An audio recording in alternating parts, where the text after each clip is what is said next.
Good afternoon, everybody. How's everyone doing out there? My name is Eric Hassert. I'm just letting you know that we are going to start the webinar now. So thanks everyone for joining us. We have myself, Eric Hassert, and Rebecca Frimmer, who will be administering the webinar today. And just to give you a little bit of background on where this webinar came from and kind of who we are and who Kitchen Table Consultants is. I just wanted to start with that. So my name is Eric Hassert. I'm the Strategic Marketing Manager for the Farm Roots program at Grow NYC. Grow NYC is an environmental nonprofit based out of New York City. We run about 50 different green markets throughout the 5 boroughs of New York City. And as a part of that, we offer technical assistance to the farmers who participate in our program. And that includes about 200 different farms throughout the Northeast. We have a good amount of farms in New York State. And so part of this program, we got funded by the New York State Farm Viability Institute to help growers in the New York State region expand their wholesale enterprises. And today is a part of that programming. We've been working with Kitchen Table Consultants ever since I met them in Pennsylvania back in November. And was really impressed with a lot of the work that they've been doing with farms in helping them assess their financial viability and doing crop costing, as well as looking into other strategic business methods that they can use in order to help diversify their revenue streams and sort of bolster their overall business. So today we have Rebecca Frimmer with us, who's going to be, who's going to be administering the majority of this webinar. And we'll start out going through 2 different crop costing models, and then we'll have about 15 minutes for question and answers at the end of this. So actually, Rebecca, I'm going to let you introduce yourself if you don't mind, because I am missing your bio right now. Okay, I'll do that, even though it's slightly awkward to introduce oneself. Hi, everybody out there. I hope you're all doing great this morning or this afternoon. I'm on the West Coast. Sorry, it's morning for me. And it's nice to have all of you here today.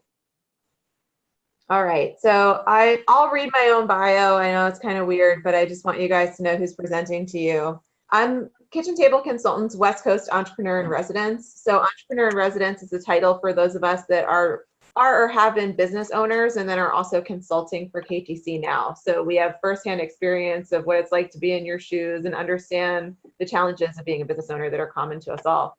I specialize in business planning, financial analysis, marketing execution plans, sales coaching, and operations management, as well as doing feasibility studies. I work with businesses and nonprofit organizations. Business areas where I've worked include urban farms, pastured livestock operations, produce farms, farm market and specialty food retail stores, CSAs, direct marketed farm products, and artisan food product manufacturers. So in my consulting practice, I really enjoy working one-on-one with small business owners, as well as creating tools that can be used over and over again, such as the crop costing worksheet that we'll be reviewing today. And I also really enjoy educational seminars, and maybe I've met some of you in the past at a PASA or a NOFA conference or something like that. I have a master's in business administration and entrepreneurship and small business development, which is where I've really gotten into the nitty-gritties of financial analysis. And I was born and raised in Philadelphia, and for the last 2 years, I've been located on the West Coast and currently live in Morro Bay, California. So it's 9 a.m. out here, noon for you guys, lunch and learn. So hopefully that's exactly what we're going to do today. Hopefully you can all see my screen. I assume that Eric's going to let me know if for some reason anything goes wrong technically here as we go through the presentation. I'll be walking through a slide deck, and I'll also be jumping out to show you the model in Excel format as well, so that we can actually do a little bit of a demo and a run through of how to use this thing and what we can get out of it. If you have questions, please go ahead and type them into the chat box. We're going to save any questions about the model until the 15 minutes at the end, but if you have a technical question or issue, hopefully Eric can jump in and help you right away. I will not be monitoring the chat or the questions while I'm talking, but I will be looking at them with Eric at the end so that we can answer all your Q&A. So thanks again for being here today, and let's go ahead and get started. I'm going to tell you a tiny bit about KTC and then we'll jump right in. So Kitchen Table Consultants is a collective of entrepreneurs. We help passionate farmers, food system professionals, and economic development groups build lasting, profitable, and locally focused businesses. So our focus really is on the local food system in each area of the country where we work. These are some of the things that we do, which I mentioned some of in my describing my own consulting practice within KTC. And then these are our 4 tenets. These are the mantras that we live and work by here at KTC. So really, we're here to just help, and that's all it is. We want to roll up our sleeves and work alongside you and help figure out how to make your business more financially viable for the long term to meet your personal goals. Okay, so why are we here today? Why are we even talking about cost by crop? Because starting a new enterprise without understanding your crop costs can be very dangerous. If you lower your price point, you could unknowingly be losing money and reducing your profits. I think we've all seen situations like this where diversified farms are doing a lot of different things. And there may be an opportunity on the table to start selling wholesale or in bulk or at some reduced price point. And if we don't really know the cost of getting that crop out to market, then it's very challenging for us to be able to accept any of those opportunities without knowing for sure that we're not actually going to be reducing our amount of overall profits. And we'll talk a little bit about margins and how to understand that equation as we go through today. Okay, here's what we're going to talk about today. This is our agenda. We're going to talk about cost by crop just a little bit versus price. We're going to talk about margins and an example so that we understand how all of this talks to each other. We'll go through the crop costing template together, and then we'll also look at a return on investment model for high tunnel purchase that combines various crops into one model. And then we'll talk about our budget and our next steps and what we actually do with this information. So at the end of today's webinar, we'll send out an email with a copy of the slide deck and also the tools that we're using today, the models, the Excel models for crop costing. So if you registered for this webinar ahead of time, we do have your email address. If you did not register, if you got the extra special VIP link from Eric, go ahead and put your email in the chat box so that you don't forget later, and then we can make sure that we include you on the list of emails that will be going out after this webinar. So just take 1 second and do that before we get into this Excel model that we'll be working through so that you can then focus back here, and we'll make sure we include you in everything that we send out after. Okay. So let's talk just for a moment about the approach, price versus cost by crop.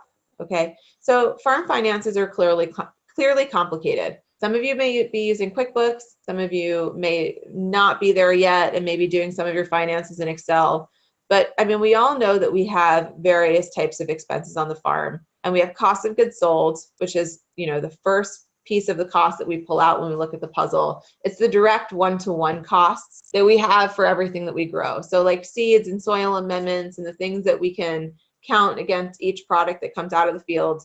But we also have all kinds of other expenses besides the cost of goods sold. Besides that one-to-one direct cost, we have labor, we have administrative and marketing costs, we have overhead, we have operating costs. So there's 2 different sides of the equation that we need to look at. We need to understand, after we take out cost of goods sold, how much we've spent.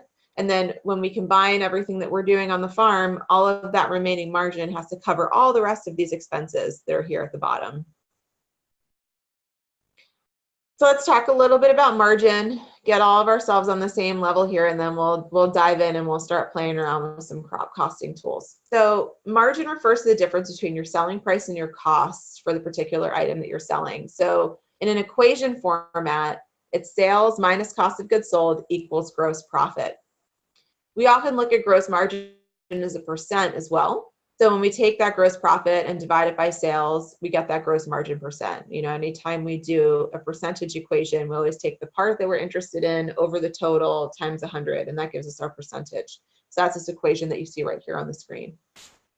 So we often get questions from people, you know, what should my margin be? Where do I want to land? So, I mean, you know, let's say we're talking specifically about lettuce, and I'll use that example a couple of times today. You know, in order to grow the lettuce, our direct costs are going to be the fertility that we put in the soil and the seeds that we use to start. And then after we take those costs out, we have this margin, and that margin needs to cover all the other expenses on the farm, including your pay, as the business owner. We like to see some of the direct costs and the cost of goods sold for labor also. So like the labor for picking and maintaining the crop while it's in the field, but not the administrative and the overhead labor that comes in the rest of the business, like the marketing and things like that happen after the product is pulled out of the field.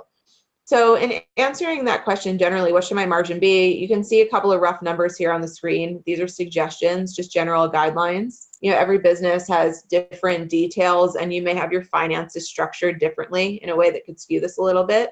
But generally, at a minimum, these are the margins that you want to be seeing. So like if you're doing a crop costing model and your margin comes out 8% at the end, 10% at the end, probably not really a viable crop for you to do wholesale, and maybe not really even that lucrative retail with those kinds of margins. So just a little bit of food for thought, and to get your head in a good place to start going through the model and seeing where you might want to land on the other side. If you have questions about margin, go ahead and type them in and we'll answer those at the end as well.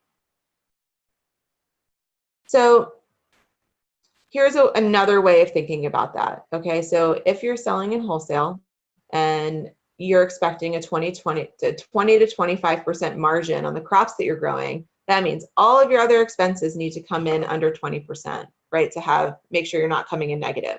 So if you're selling something for $5 and your cost of growing it and getting it out of the field is $4, then that $1 that's left, that 20%, needs to cover all the other expenses on the farm, including your salary, all of your marketing expenses, all of your overhead, et cetera. So when we think about wholesale versus retail, obviously in wholesale, your expenses of selling should be much lower as far as your staff time and materials. And then retail margins obviously needs to be higher because you have to cover that increased effort in sales and marketing. But no matter which way you slice it, some of those overhead and operating expenses on the farm aren't going to change. So we want to make sure that we're choosing sales channels that are profitable for us so that our farm business can thrive. And that equation is going to be different for every business. So one farm may be able to sell at a wholesale price that you can't meet and stay profitable. And that's okay, as long as you understand that going in and you don't accept an offer that's going to put your farm out of business. So how do we identify our margins? Like, what if we're in a situation where we haven't ever done any accounting to figure that out? So part of it is setting up your accounting system in order to be able to define costs that are specific to each income stream. So for example, like if you're producing produce and livestock on the same farm, we have to be tracking certain costs to certain areas to be able to understand the margin that's left after the direct costs, right? Or you might be looking at different sales channels in your business and trying to understand your margin in retail versus wholesale environments. Or maybe you have all that going on and you need to break it up a number of different ways to really understand the full picture. So, one option is to use classes in Quickbooks. Some people like to do that. That's where you see your P&L sort of in your profit and loss statement in multiple columns, with each enterprise sort of divided out into its own column. It just means that every time you log a cost, you need to allocate it to the appropriate class, whether that's retail or wholesale or produce or livestock or whatever the operations are on your farm. Why is that cool? It's cool because it provides this sort of mini profit and loss statement for each of your enterprises or sales channels, depending on how you set it up. But you don't necessarily need to use classes either. You can simply set up your income streams and your cost of goods sold so that they match against each other. And then A minus B, right? Sales minus cost is going to give you that margin. So if you have your book set up in a way that you can see your costs of each enterprise separately, that at least gives you a starting point to see what those margins are that you're operating on. So let's walk through a quick example. This is an example of margins by cost. So ignore the two charts on the side for right now. Let me just tell you the quick story, which is, let's say Mary sells potatoes at the farmer's market for $2 a pound. Let's say there's also a wholesale offer on the table for $25 for a 50-pound bag. So that's $2 a pound in a retail environment versus 50 cents a pound in a wholesale environment. So just let that sink in for a second. It's a big difference. Let's say Mary wants to set a goal for herself of a 20% margin on her product to cover overhead and then make a profit. So maybe she pulled that 20% out of the air. Maybe she pulled it out of the slideshow presentation as a good place to start. Then we don't just want to rely on a margin number we pull out of the air. We want to test it. So she'd have to run the rest of her expenses through that model and make sure that that 20% is enough to actually cover the way she runs her business. But let's say it is, and that's a good goal. So unless her cost is under 40 cents a pound, she doesn't meet her goal, right? So she needs to be able to be, if she's going to sell the potatoes at 50 cents a pound and she's a 20% margin goal, she needs to be able to grow them, harvest them, wash them, get them packed for sale for 40 cents per pound, or she won't be making that 10-cent margin per pound. And that's a pretty slim margin as it is. And you can see how it could be pretty easy to slip into negative profitability if we don't schedule labor appropriately on that particular crop, or various other ways that the cost could slip out of control. So here's just one example showing the difference in margin at the two different prices. Okay. All right, so let's set up this crop costing model. We're going to demo it and walk through it, and then we'll walk through the second model afterwards with the high tunnel and return on investment, and then answer some questions. Okay, so we're going to have a look at the whole spreadsheet here in the slide deck so we can just see the big picture, and then we'll start walking through two examples that I already have programmed. All right, so what we want to do, obviously, is make sure that any of these like new product sales that we might be projecting for the coming business cycle are going to be profitable. And that's really the bottom line. Okay, so this is a big Excel sheet. I'm going to break it down for you in a couple sections, and then we'll walk through it together and we'll be able to play with it live a little bit. So we designed this model for wholesale readiness. So really, you could use it for really any way that any sales channel you're going to be using, but this was designed in mind to make sure that if we were going to be accepting a wholesale price that was lower than our retail, we could go ahead and run through this predictive model and try to make sure that we were doing something that was going to turn a profit as opposed to breaking even or losing money. I think that this is most beneficial for farmers that really haven't done a lot of crop costing yet. And we just know that like when we sell retail at market or when we sell CSA that we're profitable, and we're bundling and mixing like 30 to 50 different crops, and we're not exactly sure which ones we're super efficient on. And if we were going to go ahead and take sales to the next place for a particular item, how do we do that and make sure that we're going to turn a profit? And so running through this model is one of the ways that we can do that. I was inspired to develop this because there are a lot of crop costing models out there, but most of them are designed to be a tool that you use throughout the season to collect all the information as you go through all of your crop cycles for everything you're growing. And then at the end of the season, be able to look at it and say, hey, this is what it really cost me to grow this. And while that is really useful, and I think, we should all be doing that, I wanted to create a model that we could sit down and just think through in our own minds, because we know what goes on our farm, and fill out this information as a predictive model. Because frankly, if someone's approaching you with a deal, with an opportunity to sell your crop this season, and let's say that's happening right now, or it was happening in March and April, and weather's changing fast, things are happening fast right now, that we don't have time to collect data for a whole season and say, maybe we'll get back to you next year, or just blindly accept something that could cause us to lose money. So this is really designed for you to sit down and do an opportunity assessment in a predictive fashion, and then you can measure against it as you go through the season and see if you're really meeting your goals. But I just wanted to say that before we get started, that this is really designed to be a predictive model to give you information and intelligence that you can use today, and then you can measure against it as you go. All right. So I'll just walk you through the major steps of this, and we'll look at another version. This one is filled out. I sat down with a farmer and ran through a model for carrots. Okay, so that's how this is filled out right now. But we will also provide you with a blank template that, of course, still has the instructions in it. So the first step is just to set the stage for what are we doing here. We fill out our crop, our unit of measure, right? When we harvest, we're measuring pounds. Some might be bunch, some might be something else. And then we're looking at the length of the bed that we're planting the carrots in. And here we have 300 feet. And then rows per bed we fill in just as a note to ourselves so that we remember exactly how we planned on getting these results. Hey, Eric, can you see my mouse moving across the screen? I just want to make sure Yes, we everyone can. can see. Okay, perfect. Thank you so much. Hmm. Okay, so step 2 is going to be, hopefully you have some crop records. If not, you're going to be taking a pretty good gut guess here, but hopefully you have some records for your yield per bed based on the length of the bed and the rows entered above. So we'll often say in the model referring to these lines up here, the bed length and rows per bed, when we're talking about quantities. Okay, so you want to enter the wholesale price that you're testing and enter a margin goal. And we have some recommendations here for your guidelines. And again, you want to verify your own numbers and assumptions by working it all the way through to the end to net profit. But for right now, this is where we're working.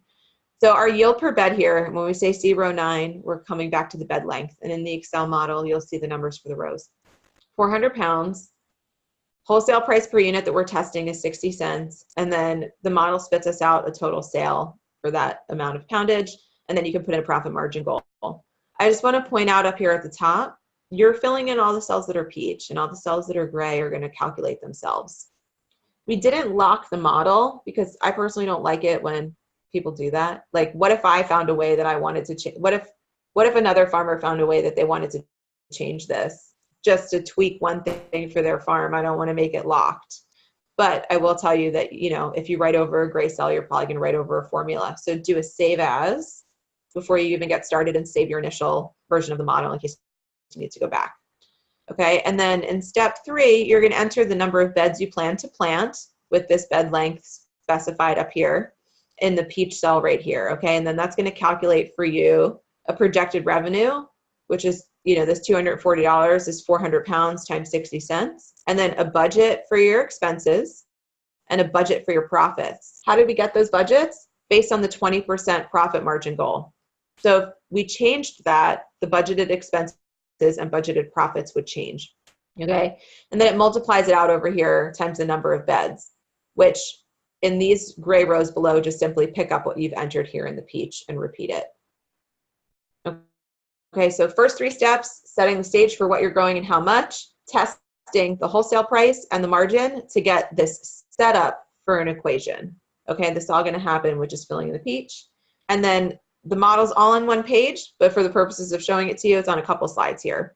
So step 4 is going to be enter your cost per hour or average cost for labor and enter a rate for taxes and benefits. So most of the folks that we work with, the taxes and benefits fall in the 15% range. It's normally like the nonprofit organizations and organizations that have more admin than your typical farm are going to have higher there probably.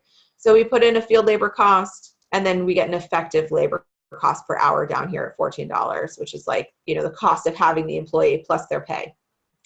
Step 5 is all about direct costs. So this is where you can enter your seeds or your starts or your soil amendments or other inputs.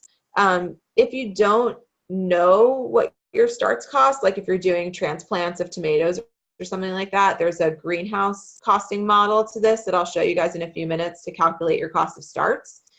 But let's just talk for a minute about the other.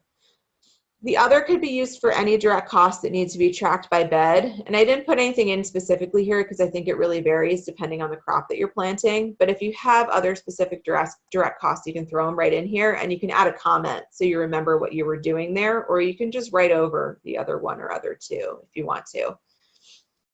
Okay, now right underneath these entries, it's going to give you a reminder of what your labor budget should be.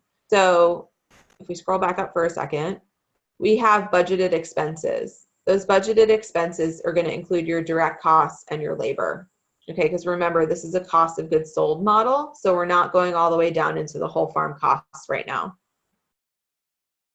So it's going to spit you out your labor budget per bed, which is basically your budgeted expenses minus your direct costs that you have here per bed. And then it gives you your labor budget, which is what's left over to meet that 20% margin goal. So just letting that sink in for a second. I know I'm moving through a lot of information here. If your margin goal was different, your labor budget would be different. Okay, it's all tied back to that percentage. Again, this is a forecast. It's a predictive model. And then it breaks that down into the number of hours for your labor budget per bed based on your effective labor cost per hour. So basically what it's telling you is if you want to meet your 20% margin goal, you can only spend 11.2 hours in labor growing this crop from start to finish. So it's just the quick and dirty way to digest that piece of information. Okay, and then step 6 is going to be a detailed labor budget. So you want to enter your labor plan per bed using the same bed size we've been using the whole time. And then you're making estimates unless you've already collected data. So that's the whole point of this model. If you have specific data from previous years, great, refer to it, use it. If you don't, I think that from the time that you spend in your field and the time that you spend with your farm workers, you could make an estimate, a pretty good estimate as to what the labor budget would be for this crop. And that's the whole idea of what we want to do here. So we have a number of activities listed that are pretty standard. We have a bunch of other slots as well. Obviously, not every crop is going to use every activity, right? Like you're not going to trellis and tie lettuce, but you sure are going to trellis and tie your tomatoes. So just think about what you do and don't need to use here, and you can pop in whatever you need for the other. If you need more rows, you can definitely insert, but make sure you insert before you get to the bottom. That's what keeps formulas intact.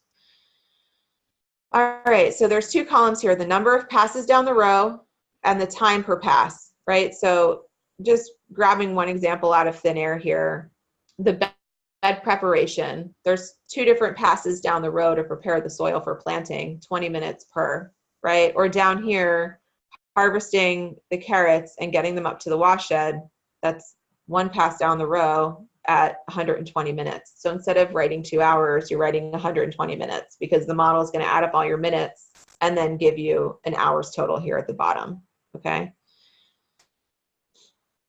A couple of things to note here is that the number of passes per crop down the row, it's over the lifespan of the crop, right? So however long that crop's in the ground, how many times you have to pass. You're making your best estimate on time based on what you know about your farm and your workers. And then you must use a number of 1 or greater under the passes for it to calculate, right? So if you put time in here, but you didn't put 1 pass, it's not going to calculate because it's going to multiply by 0 and nothing's going to come out. So we realize that washing isn't a pass down the row, but it's, you know, it's a one-time activity. So just use the 1 to complete the calculation. So it's going to be a subtotal of like number of activities down the row. And then it's going to give you a subtotal of time in minutes and then labor hours. So based on what this farmer did with me in this model, the activities that they need to do to grow their carrots, get them washed and ready to sell, is going to take just about 7 hours. Okay, so the other use of this information is in mechanization, right? And assessing the opportunity to mechanize. Does it make sense for me to buy a new tool, a new implement, etc.? You can obviously run this model in a couple of different ways and see how much time you might save with the purchase of some piece of equipment. And then it would tell you how much more money you would make and if you could justify the cost of the purchase. So that's just something else to keep in the back of your mind as well. Okay, so we're forecasting labor and time here. Oh, I don't want to go there yet. And then it's going to spit you out a summary analysis. So I want to jump over to the spreadsheet, show that to you, and then I want to show you the side piece for calculating the cost of transplants if you haven't figured that out already on your farm. Okay. All right, so Eric, you're going to let me know, hopefully, if for some reason the screen transferring isn't working very well, but everyone should be able to see the model now. We'll maximize that. Okay, so we just walked through this, but I'm going to be able to show you how your mouse moves through the page. Okay, so here's where you would fill in your crop, unit of measure, etc. Section 2 down here is where you're going to fill in your yield and pricing. Section 3 is going to auto-calculate for you. Section 4 is for labor. Section 5 is for direct inputs and spits you out your labor budget. Section 6 justifies your labor budget, or not. Hopefully it does. If not, you're going to rethink a few things. And then step 7 is where you're going to review a summary crop cost analysis. So let me jump right back into that carrots model and make it a little larger for you guys. All right, so we looked at all this already. I'm scrolling down to the bottom so we can see the labor time compared to our labor prediction. So we can see we're under budget. So we're gonna make a little bit more than our predicted margin here, most likely. And then step 7 is review your crop cost analysis, and then we can experiment with projected return on investment in the number of beds, right? So right now we have predicted 5 beds, 1 planting, and then the projected total yield, right? So this is 2,000 pounds, right? Because if you're, I'm not going to scroll back up to the top, it's a long scroll, but if you remember, we projected 400 pounds per bed times 5 beds is 2,000 pounds. And then it's going to project our income, our direct costs times 5 beds, our labor times 5 beds, and then our margin. This is spitting out a 44% margin for us based on the inputs that we put in versus our margin goal of 20%. So we're doing better than we projected originally. And our cost per unit is 33 cents. 33 cents a pound is our cost on these carrots. So that gives you some information about what type of pricing you might be willing to accept. There are a lot of other factors at play here. So don't just stop here. You have to really think it through. Whole farm expenses, how much land do I still have available? What tools or mechanization have I already invested in that make this a good choice? Like there's a lot more thinking to it than just running through the model, but this is a really good starting platform and tool for you to start thinking through the process. So with this number of beds in the crop plan here, like let's say I want to dedicate some more space to this and I up that to 8. Okay, so I change that right there and I see all the numbers change. The margin's not going to change as a percentage because we're not changing the inputs. We're just multiplying out how much more we want to do in the crop plan. Or let's say we decide we're going to focus on something else. I'm only going to grow 3 beds of carrots, and then that would give us the information we're looking for. So even though we did the whole predictive model around 5 beds, it gives you a little place down here where you can play with quantity and watch the numbers change before your eyes without scrolling all over the page. So that's why we put that in there. There is an opportunity assessment piece below. We're not really going to have time to get into this today, but we can talk about it more in one-on-one sessions afterwards. But this is a place where you can put the cost of some kind of piece of equipment that you want to check your return on investment over time.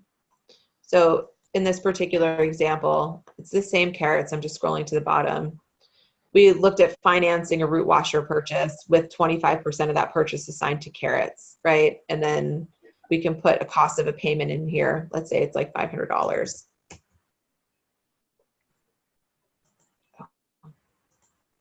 We're going to do 2,000 because we just want to use 25% of that towards the carrots. And then it tells you how much that payment would reduce your margin over the period of time that you're paying it down and increase your cost per unit if you want to look at it that way. And you still have the crop cost analysis alongside that. So there's a couple different things you can use here for decision making. I want to quickly walk through the transplant model to just make sure we have enough time to look at high tunnel return on investment and then answer some questions at the end. So when you get to the part of this model right at the beginning, well, at step 5, where you enter seeds or starts, okay, this is a cost of seed, right? We're just putting carrot seed in the field. But what if we're transplanting something out of the greenhouse? It's with the cost of the start here. So not everybody has a metric on hand for their cost of starts. When we think about greenhouse starts, other than like our love of growing in the greenhouse, it's a make or buy decision. Right? Like as a business owner, every decision has a piece of personal satisfaction of what you're doing in your business, of course. But there's also, certain opportunities where we can make something or buy something and impact our bottom line in the business. So like if the going rate for tomato start is significantly less than we can produce it for ourselves, we might want to rethink that grow or buy decision on our transplants as long as we can find somebody to do that job for us that aligns with our farm values, right? Or our growing practices. So here's the transplants piece. I will quickly walk through this. This will also be in the model that we share with you, so you'll have a copy later. And this one's already filled out, so you would just replace the peach cells. But this gives you a starting point to see how the model flows. Let me go back to my presentation here quickly just to show you the whole thing. this is what the whole transplant sheet looks like. So we have 2 columns side by side here, it runs vertically, but we put them on one sheet so you can review it with us. So first we fill in a crop, a tray size, the number of uses per tray, and the cost of the tray. So that breaks down, obviously, if we use a tray 3 times and there's 47 plants, usable plants per tray, right? So it's like a 50 cell, but we don't get full germination. How much of that cost of the tray goes to each plant, we can divide that up.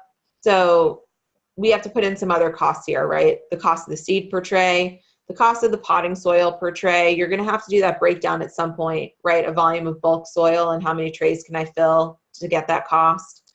And any other products, like you might use a rooting gel or whatever to get things going. And then the plant tag. Okay, and then step 4 calculates your greenhouse rent per tray. So if we think about all the costs of the greenhouse, all the trays that run through the greenhouse each year, we can kind of get a cost of greenhouse rent. So there's a note here to include all of your maintenance, utilities, and other direct costs of running your greenhouse for the season. Use your planting plan to refer to how many trays you're going to be running through the greenhouse each year. If you don't have a planting plan, obviously it's sort of like dominoes. There's like a cascade of tools you need to be using on your farm to be able to get metrics. So, you know, take what you can take in today and just, you know, don't get overwhelmed if you don't have all these things going just yet. Calculate your labor per tray is step 5. So if you've never done a test on these things, it's one of those things you're going to have to like bring a timer into the greenhouse and do a test. So how many trays can you fill per hour? How many trays can you seed per hour? What's the rate for labor in your greenhouse? Again, a % for taxes and fringe. And it spits you out the labor for filling a tray and the labor for seeding. So tray filling is just like the soil. Step 6 calculates your general labor per tray. And all inputs are in reference to the entire greenhouse start season.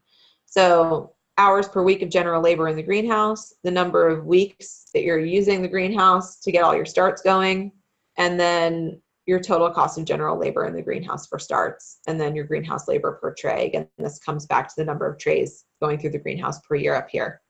And then it spits you out some results to review in step 7. Your cost of the tray per plant, your cost of products inputs here, step 3 per plant, your greenhouse rent per plant, so that takes step 4, and then your labor per plant. So that's a combination here. And then we get cost of start per plant, 11 cents. So that's pretty inexpensive. You probably can't buy it for that cheap. But just something to think about as you work through each of these models. You need a cost of starts, especially, you know, if you're transplanting out of the greenhouse. So that's what this piece of the tool is for. And, you know, just a quick little backstory on this. When we originally created this model, we didn't want to put too many parameters or limits on the farmer and be able to give them a tool that they could use and also flex. But the feedback that we got from most of the farmers that we were working with was like, I don't know my cost of starts. Can you give me some kind of a tool to be able to figure that out? So we developed this in response to requests, and we've used it with a few folks, and they seem to like it. If you have any other feedback for us, we'd be happy to hear it. All right, so we already did this together. We reviewed the crop cost analysis from the price and yields we entered.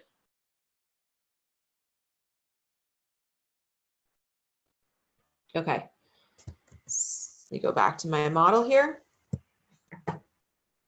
So just so you can see it, this is the transplant piece from top to bottom.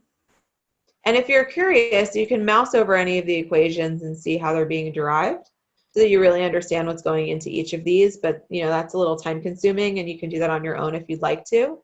And then we have some notes here, right, compared to the price of a purchase start to determine viability. Okay. And so the last thing that we want to share with you today, which Eric encouraged me to create, again, as a response to requests from farmers as to some other tools and return on investment, opportunity assessment piece that we're looking for, is return on investment in a high tunnel. So this is its own unique thing, right? It's a big investment up front. Every farmer I know that has a high tunnel understands that they're getting a return on it, but it's important to calculate what you want to grow in there and how much you can get out of it. There are definitely programs out there that reimburse you for portions of your high tunnel purchase, so that's something to consider in the model as well. And I'll go ahead and show it to you here on the screen, and then we'll jump in. Oops. Here we go. Okay.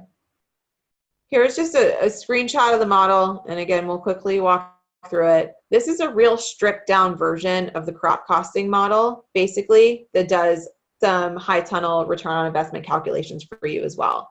Obviously, we can grow a whole variety of crops in the high tunnel, or we can grow one crop in the high tunnel. How you plan your high tunnel is 100% up to you. But before you can use this, a little bit of pre-work needs to be done, which is creating a sketch of your tunnel layout so that you know where your beds and pathways are and you have your square footage on your plots.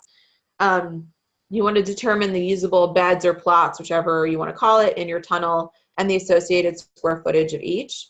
It's a good idea in your sketch to name the plots, even if you just name them like ABC, so that you can refer to them later here. And then you want to plan out your crops for each bed, usually with a 2-season plan, right, for the high tunnel in our climate. So first step is to fill in the information for each crop by plot and how many times you're planning on rotating that crop. Now, look, I understand this can be a little problematic, right? Because you're not necessarily going to plant your baby greens in the same place in the high tunnel every time, right? You're probably going to rotate your crops. So I'm not going to tell you how to rotate your tunnel. I'm just going to tell you that you want to be aware of like how many times you're doing a planting of a particular crop and how many times throughout the season you're going to be growing that item, so that you can put like a number of grow cycles in there. If it's not in the same plot, that's okay, but the square footage kind of needs to match in order to run this model through appropriately. If you're moving between two plots that are different square footage sizes, then I would just treat two planting as two separate crops. So you can do it that way as well. So the first thing we want to remember with this model is that each crop gets its own column. It's built with 20 columns, so hopefully that's enough for you to play with. If anybody ends up needing more than that, I would love to hear how many you need so that I can adjust the model appropriately. We start with the name, location or location notes, how many square feet are in that plot, how many weeks are in the cycle for that particular crop from the time you plant it or plan a transplant, right? And then how many times are you cycling through the year with that particular crop? It gives you a usage metric, which just kind of tells you what % of the time you're actively planted in that plot. It gives you a place to enter your unit of measure. And we have two examples here, baby greens and head lettuce. So it gives you, shows how it can be different. Your yield per plot per cycle. Your potential wholesale price per unit, so $7 or $2, right? $2 per each or $7 per pound. And then your total sale per cycle. So that's going to calculate for you and then also give you a place to see it times the number of cycles in the year. So if we're going to grow those baby greens 5 times, this is going to be multiplied times 5. If we're going to grow that head lettuce 6 times this year, multiplied by 6, okay? And then you're going to set your profit margin goals once again, and then it's going to spit you out your projected revenue, budget expenses, budgeted profits, right? Sound familiar? Just like the other crop costing model. So it's very similar. Step 3 is, again, your field labor, or, sometimes in the greenhouse, we have a high rate of pay, so you might have a different labor rate. And then you're going to enter your direct inputs per plot. Remember the plot size used above the square footage. So your cost of seeds, soil amendments, or any other things that you want to include in those direct costs. It's going to give you your subtotal, and then again, times the number of times you're cycling that crop. And then again, it's going to spit you out your labor budget, and then your labor budget in hours. And then you're going to enter your labor plan per plot. The reason we introduced the high tunnel model second instead of first is because this combines 2 steps into one as compared to the previous model. Because what we're really trying to do here is get that high tunnel return on investment, and using multiple columns per crop, this model just got really unwieldy, and we tested it a couple different ways, and this was seemingly the best way. There's a note here to use an equation. So in each one of these cells, you're putting an equation equals number of passes times the time for the pass. So instead of saying I have 2 passes in bed preparation of 20 minutes each, I just wrote equals 2 times 20 in that cell. And you can use notes and comments to explain what you did if you need to go back and look. So it gives you your subtotal in labor hours, your cost of the labor time, times the number of grow cycles. So we're going to do this 5 times kind of thing again. Okay, we get a total cost of labor. And then it gives you this similar crop cost analysis as before with your projected yields, your income, your direct costs, your labor, your gross profit, your gross margin percent, and your cost per unit. And then it repeats your margin goal from above so you can compare. Again, you know, they did better than their predictions in this particular model. And then there's a section at the bottom that walks through high tunnel return on investment. So you need to come down here and fill in these last couple things, which is the cost of your high tunnel, right? Including interest if you're paying interest on a loan. And then let's say you got an NRCS reimbursement or other reimbursement, you put that amount in here. It totals your out-of-pocket cost, right? 13,000 minus 3,600 is 9,400. And then this line here, total year one margins, this is going to take your gross profit, which if I didn't say is a synonym for gross margin, here, and add all these up and stick it down here. So after your direct costs with this particular model, there's $10,000 in margin, 10,500 some in margin. So in just the first year, you've paid back that $9,400 investment plus $1,137 in additional profit. So you can see how quickly you could potentially recoup the cost of your high tunnel. I'm going to show you this in Excel. So there's just a couple of things I want to show you. So this is basically the same that we just saw on the screen, right? But I want to show you how you can use comments, right? Like 3 cuttings in those 7 weeks for the baby greens. And you can also overwrite here where I have crop 1 and crop 2. I probably should have done that so that you can see as we go down.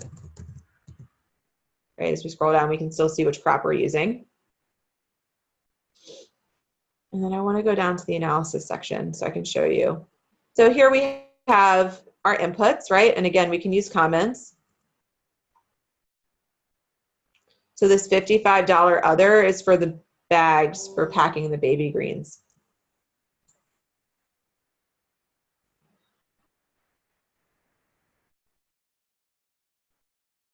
And then I just want to make a note about the labor here. You enter your labor plan per plot using the same plot size for 1 growing cycle. So this is exactly the same activity that you enter here, the number of passes per crop and the time, except that in the high tunnel model, you're consolidating it into 1 column, right? So we're in baby greens, and you can see up here that I used a formula, 2 times 20 minutes. So keep your eye on the formula bar up here as I scroll down. Just 15 minutes. 3 times 15 minutes, okay? So it's not cultivating once for 45 minutes. It's 3 passes at 15 minutes, right? For the hand weeding, it's 2 passes at 30 minutes. So you can see that data is in there. And so you want to enter it the same way, just using an equal sign and an equation. And if you don't enter it that way, like if, let's say you got confused and you just put in 60, at least put in a comment that says 2 passes at 30 minutes. So when you go back and you're trying to understand how you got to the numbers, you don't have to question how you got there. You took enough notes so you can follow your own work. And again, there's spaces here for other because each crop is so different, and then just use notes. So this is for spinning, right? When we spin the baby greens, and this is for bagging. And again, coming down here to the bottom, just to show you the model. When we look at the total year 1 margins, if I double click on a cell with an equation, it will show you where the numbers come from. So I'm just showing you that this is a summation of the gross profit across all the crops in the model. And if you scroll to the right, you'll see we have it built out so you can do up to 20 crops if you have a pretty complicated use of your tunnel. All right, so that's the short the short and sweet version of the high tunnel ROI model is that it takes crop costing across up to 20 different crops, lets you consolidate it in one sheet, and look at the return on investment of a purchase of a high tunnel, which can be highly valuable for a farm. All right, I know I'm running short on time here, so I'm going to move on. What if your crop isn't profitable enough in the crop costing model? What if your high tunnel doesn't look profitable enough to you when you run through this? You want to just save it as, or create a new tab in the sheet and try again with different data. Or in the case of a high tunnel, try with a different product mix. See if you can get a better result if you decide to grow a different crop in the high tunnel. Maybe you're actually more efficient at something than you realized. Okay, so don't let uncertainty stop you from trying this. I know these models can be a little intimidating in the beginning. We're going to offer some support. We're going to answer some questions. And hopefully you can also give us some feedback on how you use this down the road and if it was good for you or if you still have more questions. So let's go ahead and take some Q&A. So we don't have any queued questions as of right now. So anybody who's interested in raising their hand or throwing out a question, feel free. There's nobody in the queue as of yet. I can unmute participants, but it's going to take me a couple of minutes to do that, I think. If we want to let people talk. I think it's probably easiest if you just raise your hand and then we go ahead and let you talk. Is that okay with you, Eric? Yeah, that's fine. So I see one hand raised. Roxanne. So let's see. How do I do this? I think I got it. Okay. Here you go, Roxanne. You're unmuted if you want to ask a question.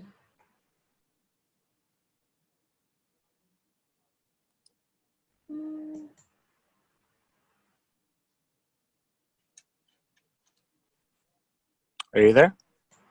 Yeah, I don't think it's letting me unmute for some reason. So to save time, why don't we go ahead and type it in the chat? I apologize. Yeah, feel free to type. Clicking the unmute button, it doesn't seem to be allowing me to do that. Yeah, it's not working on my end either. So if any questions that you have, if you'd like to put them either in the chat. Oh, there you go. There we go. Okay. So all this is going to be sent to us by email for us to try on our own? Yeah, so if you registered for the webinar, we have your email, and we'll send out an email afterwards with the slide deck and a copy of the tool, and it'll be populated with some data so you can see how it works, and then you can also write over that data as you go through the peach cells.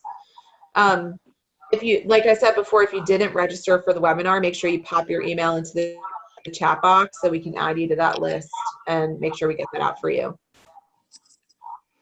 Great, thank you very much. And also, I just want to make one note too that we had focused on vegetables for this model specifically because that is what it had been built out to. But I've worked with a number of other producers. One cheese producer who was able to modify the crop costing model to fit with her production methods.